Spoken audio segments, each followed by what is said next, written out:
আমি ধন্যবাদ জানাই আমাদের নেত্রী মমতা বন্দ্যোপাধ্যায়কে। 2018 সালে হঠাৎ করে যখন তখনকার মেয়র রেজিগনেশন দিলেন, সেই সময়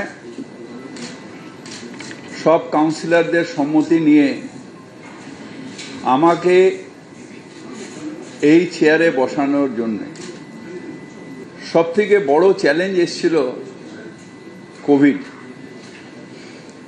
সেই কোভিড কালে কলকাতা কর্পোরেশনের যে মানুষের প্রতি কমিটমেন্ট এবং তাতে কোয়ারেন্টাইন সেন্টার তৈরি করা, মানুষকে দৈনন্দিন জিনিস দেওয়া, কলকাতাকে পরিষ্কার রাখা, ওই সময় যখন মানুষ বেরোতে চাইছিল না, কার কি রোগ, নিঃশ্বাসে রোগ ছড়াচ্ছিল, সেই সময় দাঁড়িয়ে আমাদের কর্মচারীরা সেই সব জঞ্জাল পরিষ্কার করা, কলকাতা যাতে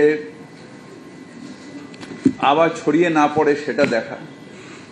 তারপরেও আরেকটা সমস্যা এলো, সেটা হলো যে কলকাতায় ভ্যাকসিন এলো, কিন্তু ভ্যাকসিনের ট্রায়ালটা হচ্ছিল না। সেই ট্রায়ালটা আমাকে যখন অ্যাপ্রোচ করলো, আমি বললাম আমি মহানাগরিক হিসেবে এটা আমার দায়িত্ব, কলকাতার মানুষকে যদি করোনা মুক্ত রাখা যায়, তার জন্য যদি আমার প্রাণ যায় যাক। আমি নিজের দেহে সেই ট্রায়ালটা নিয়েছিলাম। আমফানও একটা বড় চ্যালেঞ্জ ছিল। ধন্যবাদ জানাই আমার সহকর্মী এবং কলকাতার কর্পোরেশনের প্রত্যেকটা স্টাফকে, প্রত্যেকটা সাফাই কর্মচারীকে, প্রত্যেকটা মানুষকে, প্রত্যেকটা পার্কস অ্যান্ড স্কোয়ারসের যারা আমাদের সাথে কাজ করেছেন, যে আমফানে 3 দিনের মধ্যে